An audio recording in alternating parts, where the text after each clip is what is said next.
Hello everyone, welcome back to the channel. It has been a little while since I posted a full form YouTube video, but summer's come along, my school is coming to an end, and now I have some time to sit down and make some YouTube videos for you guys. So I thought today I would touch base a little bit on my current skincare favorites, just kind of a mix of like a bunch of products. I don't know if you can see, but I have a lot, and like there's even more behind me. I have a lot of products that I thought I just wanted to talk about, to tell you what I've been loving, what I haven't been loving. These are the products that have worked for my skin. Of course, your skin will be different. Maybe they'll work for you, maybe they won't, but definitely use the products that work best for your skin. Again, this is just my experience. So let's just go ahead and get right onto it. So I think I just wanted to go ahead and break down my skincare kind of from before, like cleansing and washing my face, all the way down towards serums, moisturizers, sunscreen, face masks, treatments, all of that. I do try and lean towards vegan and cruelty-free products as much as I can. For melting all of your makeup off before washing your face, this is my favorite cleansing oil. This is the one by, I want to say it's Anua Heart Leaf Pore Control Cleansing Oil. I do have sensitive acne prone skin, so once I do find a product that works for me, I'm gonna stick to it. This is one that I've been using probably for over a year now. Removes my mascara, my waterproof eyeliner, just everything. This will cleanse and clean out your pores before you go in with cleanser. Well, as I did mention, I have a sensitive acne prone skin, so my two favorite face washes that I've been using almost every day, one of them is the CeraVe Salicylic Acid Cleanser, and then the other one is just like a daily foaming facial cleanser, and I switch in between those two. The salicylic acid is really good for like breakouts and just like keeping your pores clean and just trying to prevent any of those little flare-ups from happening. I try to use a salicylic acid one maybe 2 to 3 times a week, but otherwise on a daily basis I like the daily foaming cleanser by CeraVe. Those two have always worked. I've never broken out from them, so I just continue to use it. I did try a Korean one time by Anua. I ended up breaking out, so I just went back to the basics, and my skin's fine, so I'm just gonna keep it that way. After washing my face, when my face is still a little bit on the damp side, I go in instantly with this TirTir Milk Skin Toner. I saw this at, I think, Costco. They are selling like 2 of these and 2 of their creams for $34. One of these bottles right here is probably going to cost you about $25 to $30. That's a deal. Definitely get onto this product because it's so good. Super hydrating, really good for soothing the skin.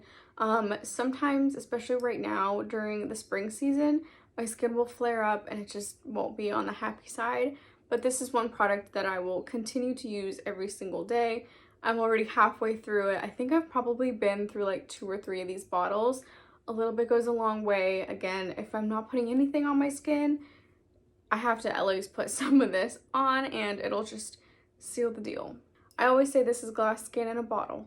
Now that I've basically applied on some of that TirTir Rice Toner, let's talk about hyaluronic acid. My 2 favorite hyaluronic acids right here. This is the one by The Ordinary. This one's been out basically for a long time. This, I would say, is just like the OG hyaluronic acid that everyone knows and loves. And she really is that girl because it's really good. It really hydrates your skin and it makes sure that your skin will stay plump and hydrated. And this is the one by Good Molecules that, if you guys have been watching my shorts and just some other videos for a long time, you know that I do use this one a lot. Just really making sure that the water and the moisture is being retained into your skin barrier. So some people say, is it like the biggest difference whether you use this in your skincare routine or not? I don't know. I love it. I think it works. And I definitely feel a difference in my skin when I don't use them. So I do like to use this as basically the second step of my skincare routine. Okay, so now I would say these are more of like the targeted serums depending on what kind of concern you want to target with your skin. I have niacinamide. I have 2 different kinds. This is the one by the Good Molecules. Again, I have been using this for quite some time. And then this is one, I believe, cannot remember the name to this one, but this is the Glow Serum Propolis and Niacinamide. This is a Korean skincare niacinamide serum. And then again, this is just the Good Molecules one. I say that they both do basically the same thing. The only main difference in between these two that I noticed, this one definitely gives you a much glowier, dewy finish than this one does. This one it's just kind of just a serum. It will melt into the skin and kind of like just gets absorbed. Just to let you know about what niacinamide is, it is to refine signs of texture and improve appearance of pores. So as someone who does usually get breakouts on my cheek, sometimes that leaves a little bit of texture or some like fine lines or just something. I do think that this kind of helps smooth. Then I have two other serums right here. These are both by Naturium and they are both amazing. These are two of probably my holy grail serums now. Let's go ahead and talk about this one right here.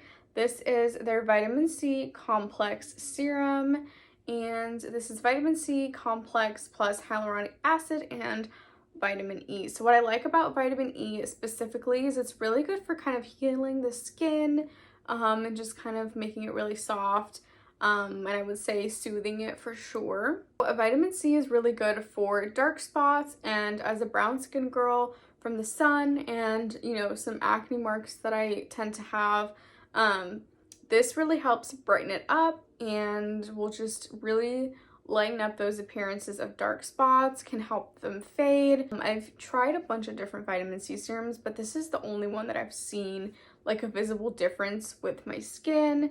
And again, couldn't recommend this one anymore. Okay, this is a new like staple for me. I introduced this Azelaic Topical Acid 10% by Naturium, I'd say maybe about 2 to 3 weeks ago. And this is a glycinated azelaic acid complex 10% plus niacinamide and coffee seed extract. So what I was told is that this is really good for acne scars to kind of help them fade, if there's any redness specifically, and just really kind of healing that skin barrier that may be damaged. And when I tell you, my skin has never like looked the smoothest, felt the smoothest, like, and I noticed it all after adding this into my skincare regime. When you use products that are targeted for certain concerns like vitamin C, something like azelaic acid, you need to put on your SPF because these, I guess, can damage your skin barrier if there's UV, and you should be putting on SPF every single day. Rain or shine, you should be. But definitely when you're using products like this, you want to make sure you're really putting on your SPF. So the next section is moisturizers. I have 3 different kinds of moisturizers. Just a daily moisturizer that I love to use, especially under makeup,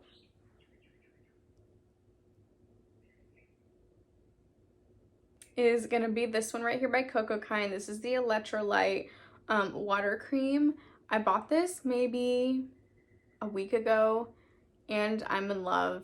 It's super lightweight. You'll see here, like, okay, dry skin, just a little bit of this, okay? It is super thin and you literally will see the hydration and the moisture that this leaves into the skin, and it's super lightweight. It's not greasy whatsoever. It does not pill under makeup. That's definitely something that I've struggled with, is finding a moisturizer or SPF that doesn't pill under my makeup, and this is one of them. And then for the night, I like to use a much more thicker moisturizing cream. This is one right here. This is by Pyunkang. I don't want to mispronounce it. It is a Korean skincare brand. This is the Calming Moisture Nourishing Cream. There's another one for, I think, like a calming like moisture barrier cream. And then there's this one. I bought this off of Amazon I think I initially tried this product either the end of 2023 or in 2024, and I have been repurchasing it ever since. The TirTir, these are both glass skin in a bottle, in a jar. I absolutely love this product. It really does do what it says, which is it really helps with calming your skin down, moisturizing it, and soothing it all at the same time. And it's super rich and it feels amazing on the skin. It blends in perfectly with all of these serums. I will go to bed with this lathered on my face. I'll wake up in the morning and you will see that your skin is hydrated, it's nourished, and it's moisturized. So this is definitely one moisturizer that I'm not changing in my skincare routine. If you want to just do kind of the easy way by doing a moisturizer and an SPF in one, it's going to be this one right here by Roche Posay. I know some people have definitely had maybe not the world's best experiences with this pilling with makeup. It has happened. It does not happen to me all the time. If you're just doing like a no makeup day and put some of this on, this is also just like really good on your skin, your arms, your neck, your ears, all of that. So this is still a really good product. It's worked for me. I know it doesn't work for everybody, but I thought I would just throw it in here. So for standalone SPF, this one by Byoma, SPF 50, the ultralight face fluid, has been the best SPF that I've ever put on my face. It blends in so easily, no white cast, it does not leave like a greasy finish, and the main thing is it does not pill under my makeup. They also have a SPF 30 version. I just went for the highest one, obviously, for more protection, and I've never had any problems with this. Sunscreen is definitely one thing that I have to be careful about since my skin is sensitive and prone to breakouts, because a lot of the time the oil will make me break out, and it's not the world's most best time when, you know, you have a reaction to products. This one I've had no problems with, and yeah, it is a barrier boosting sunscreen, so it should help with your barrier. If you guys have any recommendations for me or any products that you want me to try, please let me know in the description box below. I'd love to hear what you guys have to say. And then I would finish off my skincare routine, whether day or night, with lip balms. I randomly found this at Ulta. This is the one by Essence, and this is the Peptide, the Super Peptide Glossy Lip Treatment. When I tell you this is probably supposed to be a dupe to Rhode, I've never tried Rhode, but I mean, this is just amazing. It keeps your lips moisturized, hydrated, it's glossy. What else do you want from a lip balm? And it's like under $5, and it will last. It's not a lip balm that's just going to be on your lips for 5 minutes and then you're never going to see it again. And then the other one, which is the one I'm wearing right now, this is the e.l.f. Glow Reviver Melting Lip Balm, and this is in the shade Strawberry Shortcake. This is supposed to be a Summer Fridays dupe. Never tried Summer Fridays, but I do think it's kind of like in the same ballpark, and of course it's cheaper, and I love e.l.f. Cosmetics. So these are my two favorite lip balms at the moment. I also bought one from Cocokind, which I'm also very much enjoying. So those are my three favorite lip balms. And then for pimples, I love pimple patches. This is the one by Mighty Patch. I think you can just save your money and get the one from Good Molecules. I think you get like maybe like a pack of like 50 for like under $10. I don't know, don't quote me on that, but these definitely work. And then so the last portion is going to be about face masks. So I usually like to make my own homemade face mask with turmeric, yogurt, and honey, and that's really good for brightening the skin. But if you are lazy, or you know, you just want to be a little bit bougier putting on a face mask, I don't really think which kind of face mask you use matters.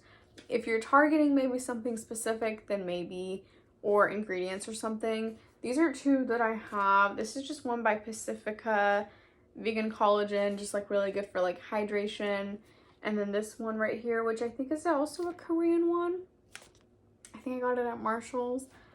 They both feel amazing. My skin feels really plump and hydrated when I use face masks, like the sheet mask or even the under eye masks. But again, I don't think you need to buy like a specific brand or something for a sheet mask. The cheaper ones really do well. The ones from Sephora, the ones from Ulta. I love the rice mask that's at Ulta. I don't know like the brand of it.